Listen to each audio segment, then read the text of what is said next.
सुमन घबराई हुई थी। उसकी बचपन की वो सहेली जिसने हमेशा उसकी मदद की थी, आज अपनी बेटी को छोड़कर इस दुनिया से जा रही थी। कला तू घबरा मत, तू बिल्कुल ठीक हो जाएगी। नहीं सुमन, मैं अब नहीं बच पाऊंगी। मैंने प्राची से तुम्हें फोन इसलिए ही करवाया है।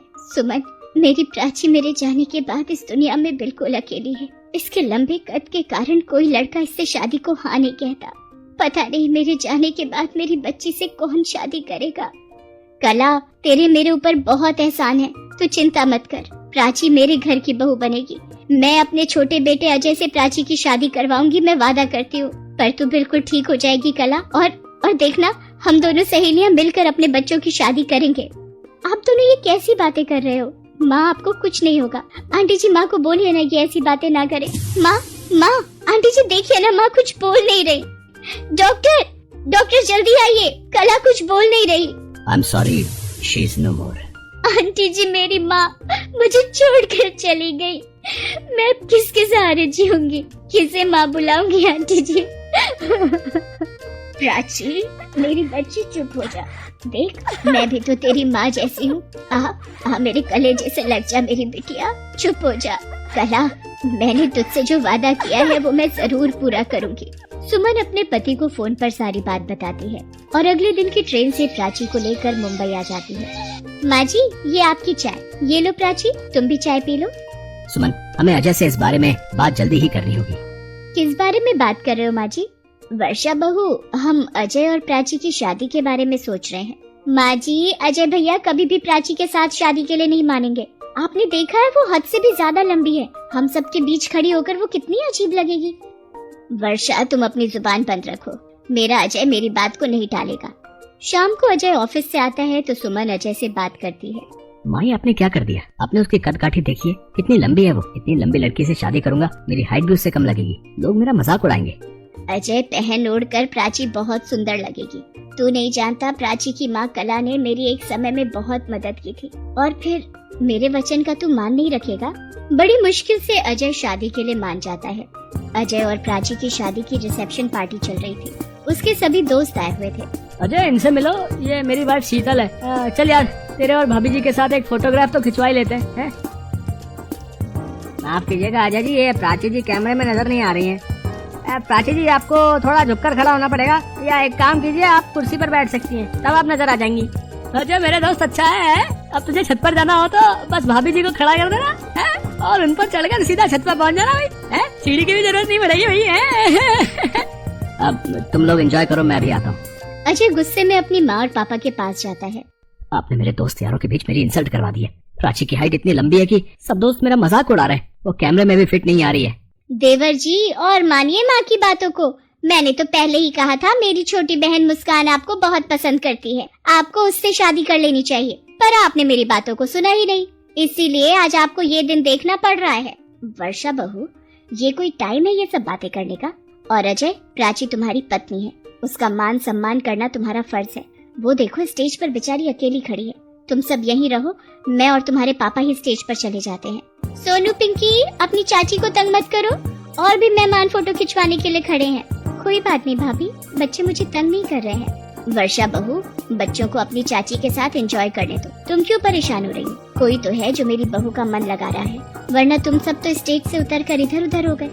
वर्षा, ये माँ ने कैसी लड़की पसंद कर ली अजय के लिए? जिधर देखो पार्टी में सब लोग प्राची की हाइट को लेकर ही बात कर रहे हैं। वो देखो सामने मिसेस शर्मा। ये मिश्रा जी को भी इतनी लंबी लड़की मिली थी शादी के लिए। अजय में कमी क्या थी? देखने में तो सुंदर है, पर लड़की की हाइट बहुत लंबी है। देखभाल कर लड़की पसंद करनी चाहिए। अरे अच्छा है ना, लंबी बहू लेकर आए हैं। ऊपर की अलमारी से कुछ उतारना हो तो बहू काम आ जाएगी, छत पर चढ़ना हो तो सीढ़ी बन जाएगी। वरना हमें तो स्टूल रखकर रसोई की अलमारी से कुछ उतारना होता है। आजकल लोग अपना फायदा ही ढूंढते हैं। देखा तुमने, इतना मजाक बना रखा है इस प्राची ने हमारा। ऊपर से मेरे भाई की जिंदगी और खराब हो गई। सुनो, हम कुछ नहीं कर सकते। इस घर में माँ जी की ही चलती है। उन्हें अपनी सहेली को दिया वादा जो पूरा करना था। उन्हें देवर जी की परवाही कब थी? मेरी मुस्कान। वर्षा, अब तुम फिर शुरू मत हो जाना मुस्कान का नाम लेकर। कुल मिलाकर सास ससुर और बच्चों को छोड़कर घर में सभी को प्राची से चिढ़ थी। अजय, वर्षा, मोहित तीनों प्राची से सीधे मुंह बात करना पसंद नहीं करते थे। प्राची, मैं जानती हूँ तुम इस घर में खुश नहीं हो। अजय, वर्षा और मोहित तुम्हारे साथ अच्छा व्यवहार नहीं करते हैं, पर समय के साथ सब कुछ ठीक हो जाएगा। इन सब की तरफ से मैं तुमसे माफी मांगती हूँ बेटा। माँ जी, ये आप क्या कह रही हैं? आप यूँ माफी मत मांगिए। आप नहीं होती तो पता नहीं मेरा क्या होता। आपने तो मेरी जिंदगी को संभाल लिया। प्राची सुमन के गले लग जाती है। प्राची अपनी तरफ से सबके दिलों में जगह बनाने की कोशिश कर रही थी। ऐसे ही एक दिन, माँ जी, आज स्कूल वैन वाला भैया नहीं आएगा, मैं बच्चों को लेने स्कूल जा रही हूँ। भाभी, आप स्कूल जा रही हैं तो क्या मुझे ब्यूटी पार्लर तक छोड़ देंगी? मुझे थ्रेडिंग करवानी थी और थोड़ा बाजार का काम था। मुंबई शहर मेरे लिए नया है तो मैं यहाँ के रास्ते अच्छे से जानती नहीं हूँ। जाते हुए टोक दिया। ठीक है, आओ, मैं तुम्हें छोड़कर बच्चों को वापसी ले आऊंगी। तुम अपने आप घर वापस आ जाना। वर्षा प्राची को लेकर पहले बच्चों के पास स्कूल चली जाती है, पर वो जैसे ही स्कूल के अंदर पहुंचती है, वहाँ पर भीड़ लगी हुई देखकर वो घबरा जाती है। ये भीड़ क्यों लगी हुई है? क्या हुआ?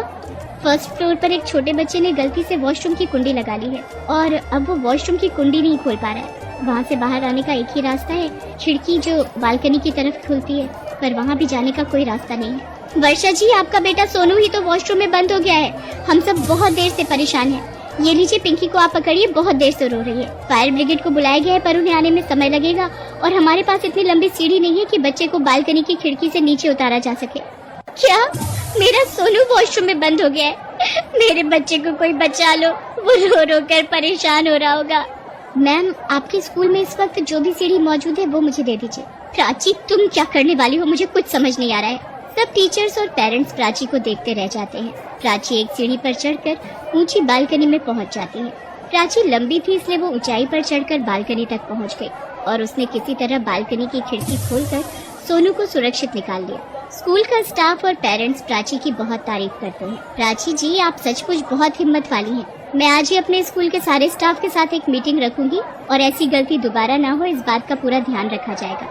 वर्षा और प्राची बच्चों को लेकर घर आ जाते हैं। घर आकर वर्षा सारी बात घर वालों को बताती है और वो प्राची से भी माफी मांगती है। प्राची, मुझे माफ कर दो। मैंने हमेशा तुम्हारी लंबाई का मजाक बनाया, पर आज तुम्हारी वजह से ही मेरे बच्चे की जान बची है।